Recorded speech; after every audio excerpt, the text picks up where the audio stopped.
Everybody, welcome to my channel, Be Free Now with Maria. So today I'm going to start out with my bag of words. Let me close this bag, hold on, to see what I'm inspired to share. All right, let's see. Ooh, promise. All right, let's get another word. Oh, abandonment. Love that. Okay. So when I saw promise, I thought, a promise to ourselves. And then when I see abandonment, it makes me think of emotional abandonment. Emotional abandonment, is, I'm going to start with that because that one is the one that's, right, really painful for us. It's the one that really strikes us at our deepest level. We go through a lot of things, in life. And, while we're navigating these things, especially right early on in life, we're not fully understanding everything that's going on. We just know what's happening in that moment and how we're perceiving it. In other words, when I say we understand what's happening in that moment, it's ultimately what our mind is able to register, see and feel in that experience. And then we feel a certain way about it, right? And come up with these thoughts and beliefs about it. And a lot of times we're not really supported through that for many different reasons. Not because we're not loved or don't have any support at all. It might be because we're not fully expressing, what we're feeling, or we don't feel safe doing so because it's not something that's familiar to us, or for many other reasons. But a lot of times these things leave us feeling like we're alone. And when we believe, right, that we don't have someone to speak with, we can feel like we're abandoned in some way, like we're on our own. Or if there's a lot of strife where we're growing up, right, at whatever that environment is like, right? If it's very intense, or if there's a lot of strife, or if there's not a lot of communication, we can also feel, right, like we're being abandoned emotionally, and it leaves us feeling pretty yucky inside. A lot of times, right, we continue just going through the motions of trying to function and move on as best as we can, but we don't really forget, we just act as if nothing happened because that's the way that we may feel is the best way to deal with the situation at hand in that particular moment. And, we continue through our journey, but this stays lingering there for us. It doesn't just go away, and it creates a lot of situations for us because it develops into a lot of dynamics for us as we move along in our journey of life. And sometimes we notice this and sometimes we don't. We notice it when we're open to doing the work. But if we're not, we just kind of stay focused on how everyone else is doing stuff. And we don't really connect with how that is triggering us and making us feel inside.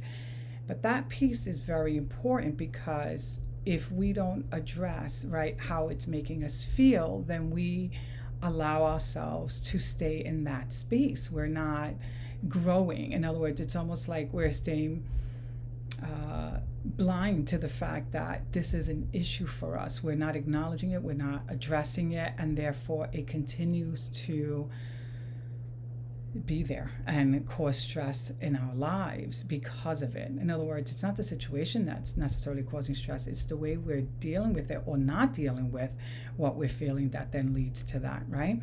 And that leaves us in a position where we're not growing and we're not really feeling better inside, right? And our relationships, our external relationships, aren't really going the way we want them to, because the first relationship, right, that we need to address is the internal relationship, right, with ourselves.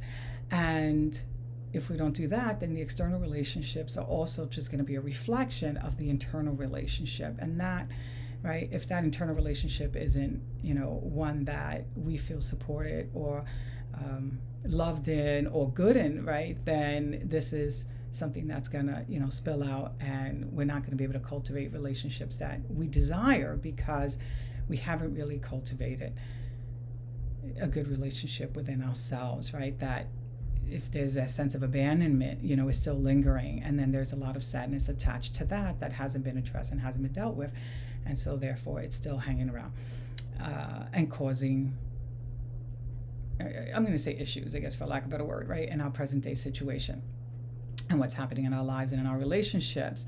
So, we want to acknowledge, right, that there is something going on here that needs to be addressed. And when I think of the word promise, right, it's like we want to make that promise to ourselves to learn to be there for ourselves, not to change overnight, but to just learn to be there for ourselves. That's the promise, right? To learn to be there for ourselves and to learn to support ourselves so that we don't have to stay in an emotional state that doesn't feel good to us, right? And when we're learning to do something, we're allowing ourselves, right, the space and the grace to go through it in whatever way we can, the best way we can. In other words, not to have these expectations of ourselves that, we should be done with this in a week, and that's it. It's like, let's say, for example, I journaled for a week. I should be over this already. Or frustrated with ourselves. Why am I still, right, frustrated with this? Why am I still dealing with all this? Why do I have to deal with all of this? And so forth, right? Trying to give ourselves the space and the grace not to live in that space because it is an unrealistic expectation of ourselves, and it's just going to make us feel worse as opposed to better, which is ultimately, right, what we're looking for, right? We're looking to feel better internally so that we can have the relationships that we want to have and the experiences that we want to have.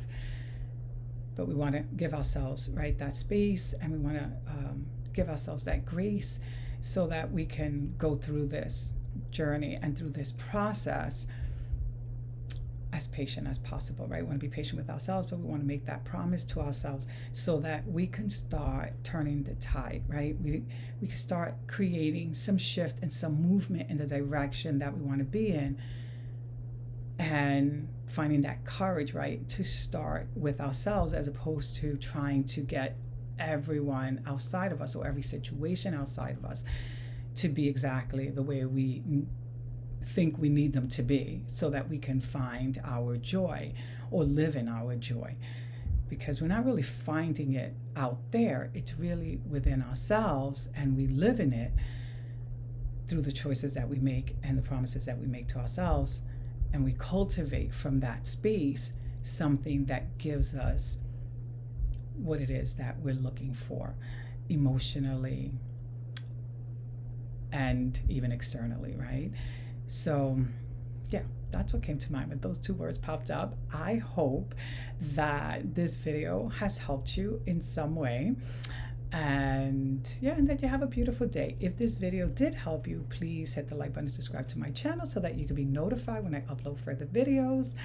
Have a beautiful day. Bye for now.